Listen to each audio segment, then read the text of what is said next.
आदमी ने गाड़ी चलाते वक्त सड़क नहीं देखी और करीब एक काले भालू से टकरा गया। उसने बचने की फितरी कोशिश की, लेकिन फिसलन भरी सड़क की वजह से गाड़ी हिलने लगी और काबू से बाहर हो गई। इसी वक्त गाड़ी एक पत्थर से टकराई और सीधा करीब के जंगल की तरफ चली गई। जंगल में एक औरत बैठकर पेशाब करने वाली थी। यूं इत्तेफाकों से भरा एक हादसा हो गया। आदमी ने जल्दी से गाड़ी से उतरकर देखा तो जमीन पर नीम मुर्दा औरत पड़ी थी। इसी वक्त औरत का शौहर आवाज सुनकर वहां पहुंचा और ये मंजर देखकर आदमी पर चढ़ाया। वो समझाने की कोशिश कर रहा था कि शौहर एक मोटी शाख से टकराकर फौरन मर गया। आदमी हैरान था। उसने 1 मिनट में 2 लोगों को मार डाला। जिंदगी में पहली दफा ऐसा हुआ था।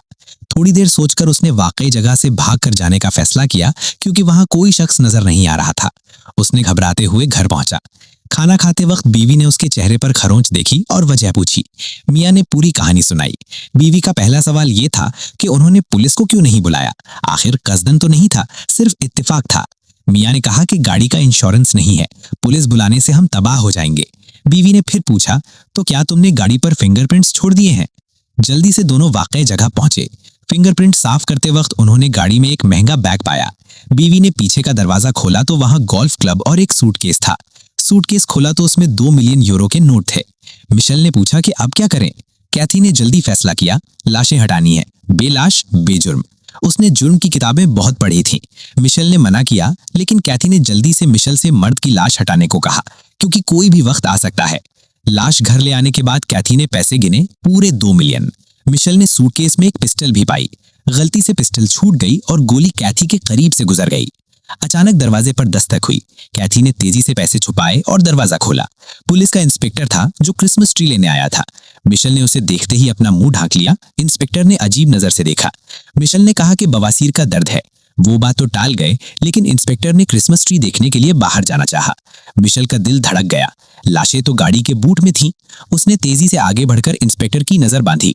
जाते वक्त इंस्पेक्टर को याद दिलाया कि पहाड़ों में भालू है, रात को दरवाजे बंद रखें। दोनों ने ऑनलाइन देखा कि लाशें कैसे हटाएं। सुअर को खिलाएं, वो धीमा है। एसिड में पिघलाएं, वो खतरनाक है। आखिर कैथी ने एक स्कीम सोची। अगले दिन दोनों ने लाशें कश्ती पर रखकर दरिया के ऊपर ले गए। कैथी का ख्याल था, यहाँ नीचे भालू आते हैं, अगर लाशों को शहद लगाकर रख दें तो भालू उन्हें खा जाएंगे और ये जंगली जानवरों का काम लगेगा। लेकिन अगले दिन जब वो वापस गए तो लाशें बिल्कुल सालिम थीं और पास ही एक तीसरी अनजान लाश भी मिली। कैथी ने कहा कि पानी ने इस लाश को यहाँ ले आया होगा। उसे पता नहीं था कि ये लाश उसी काले भालू से ताल्लुक रखती है। कुछ दिन पहले कुछ ड्रग डीलर्स जंगल से गुजर रहे थे और भालू ने उनमें से एक को मार डाला था। कैथी ने फ्रेंच में कहा, मुझे लगता है हमने गलती की। लाशें हटाने की बजाय उन्हें दिखाना चाहिए।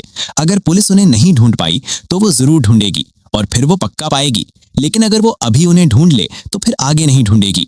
फिर उसने कहा, अब इस तमाशे को खत्म करते हैं। उसने फैसला किया कि लाशें हादसा गाड़ी में वापस रख दें, ताकि एक मामूली ट्रैफिक एक्सीडेंट लगे। उस अनजान लाश को भी साथ रखने का फैसला किया। मिशेल ने तीसरी लाश पर एक मोबाइल फोन पाया। कैथी ने कहा, रख लो, क्रिसमस गिफ्ट के लिए ठीक रहेगा।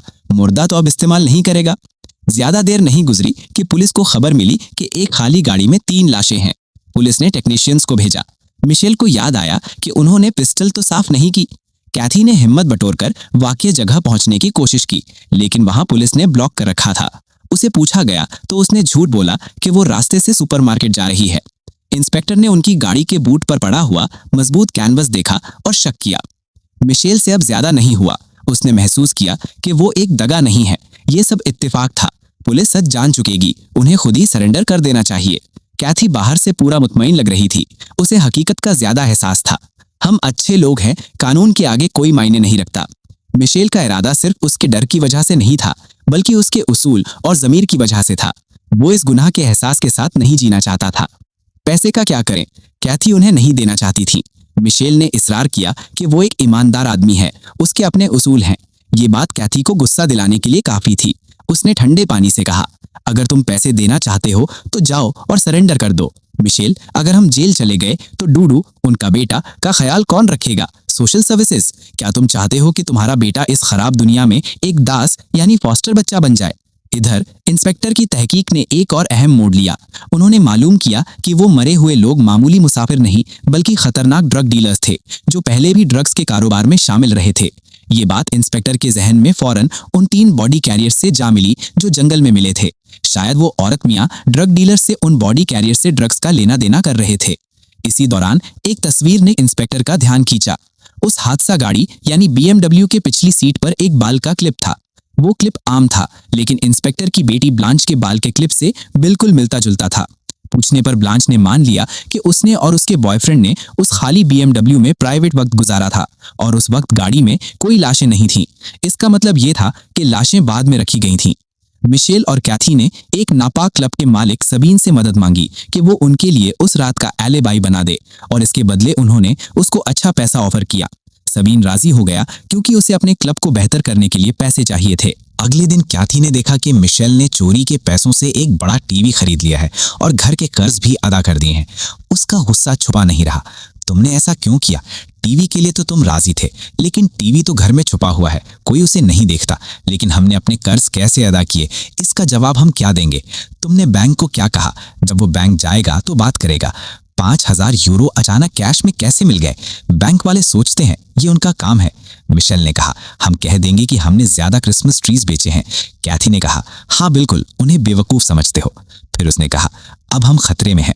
पुलिस को भारी रकम के साथ डील किए गए केस का पता चला तो उन्होंने देखा कि हादसा गाड़ी के करीब का रहने वाला आखिरी खानदान मिशेल का ही था। इंस्पेक्टर खुद मिशेल के फार्म हाउस गया।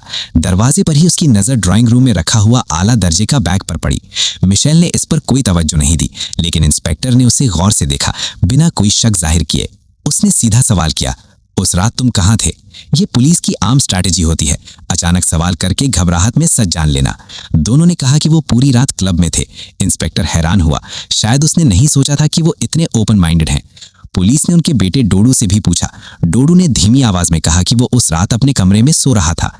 इंस्पेक्टर के असिस्टेंट ने फार्म हाउस छोड़कर इंस्पेक्टर को बताया कि वो झूठ बोल रहे हैं, क्योंकि इंस्पेक्टर खुद उसी क्लब में था उस रात और उसने मिशेल और कैथी को वहां नहीं देखा था।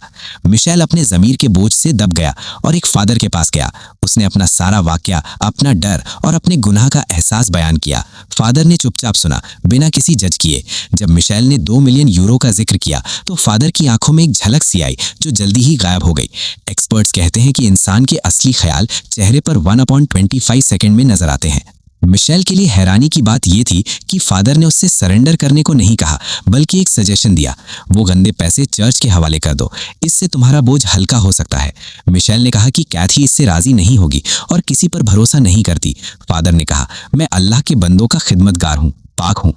आखिर मिशेल ने अगले दिन पैसे लाने का वादा किया, लेकिन जाते वक्त कहा कि ये बात किसी को नहीं बतानी। जब कैथी को पता चला तो उसका गुस्सा फूट पड़ा। उसने मिशेल पर बहुत इल्जाम लगाए कि वो पीछे रहकर सब कुछ उस पर छोड़ देता है, उसकी वजह से मुसीबतें आती हैं। फिर वो चली गई और मिशेल वहीं खामोश खड़ा रहा। क्योंकि केस में इंटरनेशनल ड्रग्स का लेना देना था, ऊपर से खास पुलिस ऑफिसर्स भेजे गए, लेकिन वो ऑफिसर्स छोटे शहर के बाहर एक पेट्रोल पंप पहुंचते ही एक किलर ने उन्हें मार डाला। किलर इंस्पेक्टर से मिलने आया क्योंकि क्रिसमस था। इंस्पेक्टर ने कहा कि कल बात करेंगे। किलर ने एक होटल में रूम लिया। दोपहर को इंस्पेक्टर जेडन ने मिशेल और कैथी को शहर से बाहर बुलाया। जेडन ने मिशेल से हकीकत के बारे में पूछा कि BMW, लाशें, कैनवस और जो कुछ भी उन्होंने छुपाया है। मिशेल ने पुरानी कहानी दोहराने की कोशिश की कि वो क्लब में थे, लेकिन जेडन ने उन्हें फौरन पकड़ लिया, कहता हुआ कि वो वहां नहीं थे और ये केस अब उसके हाथ में है और वो सच ढूंढ कर रहेगा। उसने कहा, तुम पहले सस्पेक्ट्स हो, लेकिन ये केस आगे बढ़ता जा रहा है, आगे बढ़ता जा रहा है। मिशेल ने जिम्मेदारी अपने ऊपर ले ली। उसने कहा कि ये सब इत्तेफाक था और कैथी को इसका कुछ पता नहीं। जेडन ने मिशेल को छोड़ दिया, उसे कहते हुए कि आज क्रिसमस ईव है, चल सरेंडर हो जाना। मिशेल ने हाँ में सर हिला दिया। लगता था कि रास्ता मिल गया है। जब दोनों जाने लगे तो जेडन ने उन्हें फिर बुलाया। उसने सलाह दी कि कल सरेंडर करते वक्त ये ना कहना कि तुमने गाड़ी चलाई थी, बल्कि कहना कि डोडू ने चलाई थी। वो सिर्फ 12 साल का है, कानून के मुताबिक उस पर केस नहीं चल सकता, उसे सिर्फ खास इंस्टीट्यूट में रखा जा सकता है। लेकिन मिशेल और कैथी ने अपने बेटे की जिम्मेदारी देने से इनकार कर दिया। फिर कैथी ने पूछा, और पैसों का क्या करेंगे? जेडन ने कहा, पैसे 2 मिलियन यूरो कैश अब वो वापस नहीं आने वाले। तुमने उनमें से कुछ किसानों की मदद के लिए दिया है, लेकिन ये पैसे तुम्हारे नहीं हैं, इसलिए उन्हें सुलाना होगा और अल्लाह का इससे कोई ताल्लुक नहीं। अल्लाह ही गंदे पैसे साफ कर सकता है मेरे बेटे। फिर उसने सरकास्टिकली कहा, हाँ तुम ये सब जज के सामने बता देना, मैंने किसी से केक का पैकेट लेने को कहा है। किलर ने अपने बॉस को रिपोर्ट किया। बॉस ने उससे वादा किया कि वो मसला हल कर देगा। शाम को इंस्पेक्टर एक बार गया और बार वाली से बात की कि अगर उसे 2 मिलियन यूरो मिल जाएं तो वो क्या करेगा। बार वाली ने कहा कि वो सब छोड़कर सनसाइन में चला जाएगा। जेडन, इंस्पेक्टर, चुप रहा। ये पैसे उसके सामने थे और उसका जहन ढलने लगा था। सुबह जेडन पैसे लेकर पुलिस स्टेशन के लॉकर में रखने गया। उसे पता नहीं था कि किलर ने उसका पीछा किया है। किलर ने उस पर पिस्टल तान दी, लेकिन उसकी फीमेल असिस्टेंट ने गौर किया और किलर को गोली मारकर हटा दिया। जेडन ने किलर की पॉकेट से उसका आईडी निकाला। वो असल पुलिस ऑफिसर नहीं बल्कि ईस्ट यूरोप का प्रोफेशनल किलर था। दूसरी तरफ मिशेल का खानदान थोड़ी राहत ले रहा था। उनका बेटा थक गया तो उन्होंने पेट्रोल पंप रुका। वहां का वर्कर मरा हुआ था। उन्होंने पुलिस को बुलाया। असल ऑफिसर्स की जांच के बाद वो पुलिस स्टेशन वापस आए। जेडन ने एविडेंस जमा किए। एक तरफ 2 मिलियन यूरो है या थे और दूसरी तरफ 3 किलो कोकेन। ग्राम के 27 यूरो के हिसाब से हिसाब सही करने के लिए करीब 27 किलो कोकेन कम है। फिर उसने कहा, हेलो, कोई है? इसका मतलब ये हुआ कि कोकेन की कमी है और कोई और इसमें शामिल है। मिशेल और काथी बहुत सख्त थे। उन्होंने मान लिया कि उन्होंने पैसे छुपाए, लाशें हिलाई और एलिबाई बनवाया, लेकिन उन्होंने ड्रग्स देखे थे, इनकार कर दिया और अपने बेटे डोडो की कसम खाई। इसी वक्त डोडो का फोन बजा। ड्रग्स का बादशाह बॉस ने फोन उठाया और पूछा कि डील अभी तक क्यों नहीं हुई। उसने मिशेल से कहा, सुन रहे हो, मैं उसके भाई के साथ हूं। वो खुश नहीं है, उसे अपने पैसे चाहिए। तुम्हारा ये मत सोचना कि वो हमें धोखा दे, वरना तुम जानते हो क्या होगा। हम तुम्हें उस तरह से पकड़ेंगे कि तुम्हारी आवाज निकल आएगी। उसी रात जेडन घर गया और अपनी बेटी को एक देर से क्रिसमस गिफ्ट दिया। कोई खिलौना नहीं बल्कि पैसे। उसने कहा कि ये पैसे से सेकंड हैंड गाड़ी और ड्राइविंग लाइसेंस ले लेना। ये एक बाप का अपनी बेटी को कॉम्पनसेशन था। रात को जेडन ने मिशेल को एसएमएस किया, कल सरेंडर मत करना, मैं इसका कोई हल निकालूंगा। अगले दिन ऊपर से ऑफिसर्स आए और केस की प्रोग्रेस पूछी। 7 लाशें, 2 police, 3 drug dealers, 1 petrol pump worker और 1 अनजान आदमी। पुलिस के लिए सबसे मुश्किल बात यह थी कि कोई मोटिव, ना कैश, ना कोई सॉलिड क्लू था। इसी वक्त जेडन के बॉस का फोन आया। उसके बेटे ने शिकायत की कि उसे क्रिसमस गिफ्ट पसंद नहीं आया। उसे एक ग्रैंड पियानो चाहिए। ग्रैंड पियानो बहुत महंगा था, बॉस अफोर्ड नहीं कर सकता था। फोन रखने के बाद जेडन ने कैजुअली पूछा कि अच्छा इलेक्ट्रिक पियानो कितने का आता है। बॉस के जाते वक्त जेडन ने उसे एक बैग दिया। बॉस ने एक नजर देखा और समझ गया। उसने कहा, खबरदार रहना, चौकन्ना रहो। हाँ, बिल्कुल ठीक। ड्रग्स गैंग के लोग मिशेल और काथी के घर आए और पैसे मांगे। दोनों ने इनकार किया। गैंग का हेड गुस्से में आ गया और आखिरकार दोनों को धमकाया। मिशेल ने कहा कि पैसे नहीं है। बॉस ने गुस्से से उसका हाथ जख्मी कर दिया। काथी ने कहा कि पैसे बाहर दरख्त के नीचे दफन है। बॉस ने उसे खोदने को कहा। काथी ने मौका देखा और बेलचा से बॉस के आदमी पर वार किया, लेकिन बॉस ने काथी पर पिस्टल तान दी। इस वक्त डोडो ने एक एक्सकवेटर चलाकर अचानक अटैक किया।